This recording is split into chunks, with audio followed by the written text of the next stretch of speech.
If I could describe the Ahsoka show with the current state of Star Wars, I would say this show is like a flower trying to bloom in a dark room. And after watching this show from start to finish, I stand on that.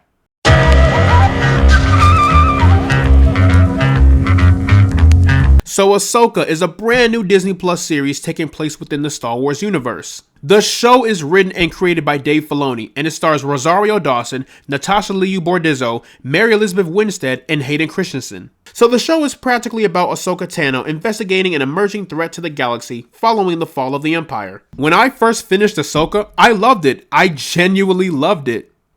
But then I thought about the show after it ended a whole lot. And then I came to this conclusion. I think I was riding the hype train a little bit. And that is not to say the show is bad or anything. It's just that the hype and the nostalgia factor really blinded me into acknowledging the flaws and disregarding all of the problems of this show. And now that I've come down from my Star Wars high, let's talk about Ahsoka.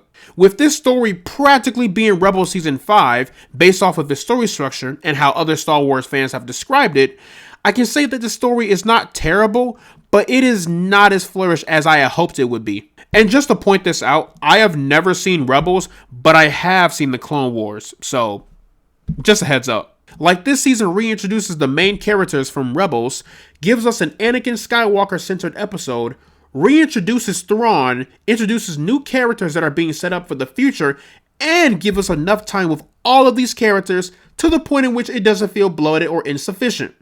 No pressure then. And with that being said, I felt a blend of bloated content and insufficiency. Like, the first 3 episodes, it's all build up, and I get it. But sometimes throughout those first 3 episodes, the build up just felt very, very slow paced. And then on top of that, the last 2 episodes somehow just felt bloated. Like, how do you do that? Look, can we all agree that 8 episodes was not enough for this show? Like, look, if this show was at least 10 to 12 episodes, I guarantee you this would have felt way more fleshed out. We could have gotten more Baylan and Shin. We could have focused more on Ahsoka after her encounter with Anakin in the World Between Worlds. I think that's what it's called. And we could have gotten more of Thrawn during his disappearance all these years, but I guess we'll save it for season 2. And I'm not necessarily blaming the people who worked on this show for that. I am blaming Disney because this 6 to 8 episode runtime is just not enough.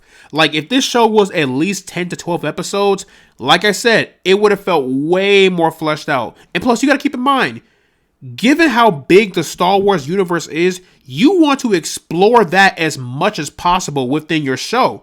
And again, 8 episodes is just not enough. If this show had 10 to 12 episodes and each episode was an hour or at least 45 minutes to an hour, it would have worked out way better. Now, I am no expert when it comes to running television, but that's just me. I don't know if I'm in the minority here, but I genuinely did like the lightsaber duel sequences.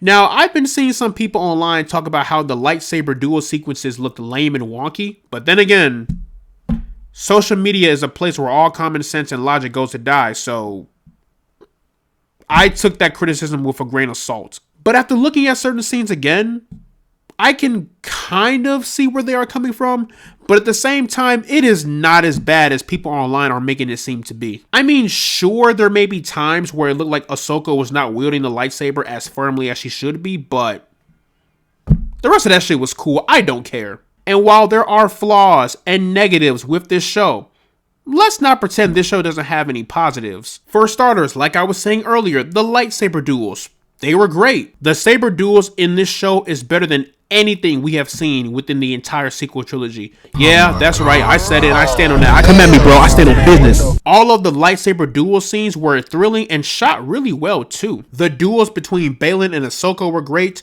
The duels between Shin and Sabine were great. And even the duel between Ahsoka and Anakin and that other one with Ahsoka versus that ghost soldier guy. It was all great.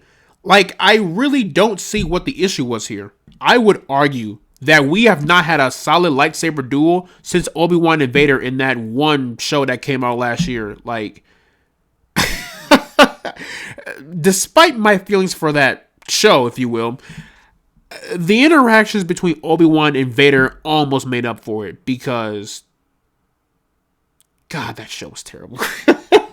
Like many other Star Wars projects, the visuals in here are top tier, and I think the cinematography significantly complements the visuals as well. Like, some of these shots, they look like 4K wallpapers. Like, the visuals in here are just breathtaking, immersive, and they are just a treat to gaze your eyes upon. Speaking of gazing your eyes upon, I can fix her. But no, the entire cast was fantastic. Rosario Dawson brings this calm and collected and more mature Ahsoka in the show, and to be honest, this is a version of her that I actually like. I mean, yes, I appreciated the cocky, stubborn, and aggressive Ahsoka, but this one is way more calculated and way more concentrated, so give me this version. Even though at times I felt like something was off with the portrayal of the character as far as bringing in the emotional aspects, I still think Rosario Dawson did a solid job with the character. I actually really liked Sabine in here. One could argue she was annoying in the first few episodes, but then matures near the end. And while that may be true, I still enjoyed her presence. Like, yeah, she was this stubborn yet kind soul who just wants to do the right thing by any means. And you see that throughout the series. Overall, I thought Natasha was outstanding for the role of Sabine Wren.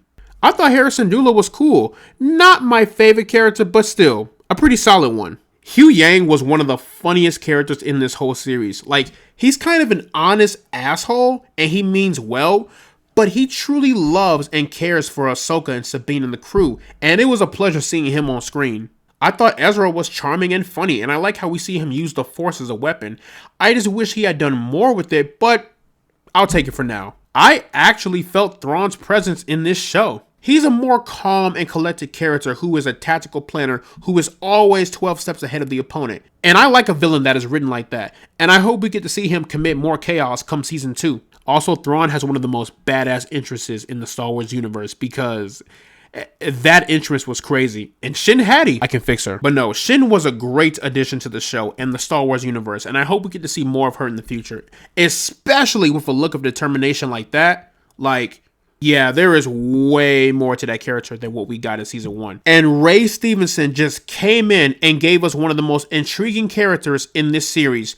Baylan Skoll's motives and his intentions are quite different compared to Thrawn motives and intentions. Like, in this show, it explains what his end goal is and how determined he is to get there, and it really had me interested into where they were going to take this character. But overall, Baylan Skoll was a great addition to this show, and I really loved this character. Also, I just want to say rest in peace to Ray Stevenson, who actually passed away earlier this year. And I just want to say thank you for all that you have done, especially with this character, and may the Force be with you. And Anakin Skywalker. Like, do I even need to explain? Seeing Hayden Christensen return as Anakin Skywalker was the biggest highlight for me. It actually almost made me choked up seeing him in his Clone Wars outfit. Like, peak television. And episode 5 of this show was probably some of the best Star Wars content we've seen in a while, because that was some good shit, man. That was a really amazing episode. In the end, Ahsoka is not perfect. It's not no 10 out of 10 or no 9 out of 10. However, I do think it is an overall pretty solid show, and I do think it is one of the more better shows to come out in recent years, and there are a lot of things in this show that true Star Wars fans can love and appreciate. So, plugging Ahsoka Season 1 into the rank system, I am placing this one into the pass zone. But yeah, that is pretty much my review for Ahsoka Season 1.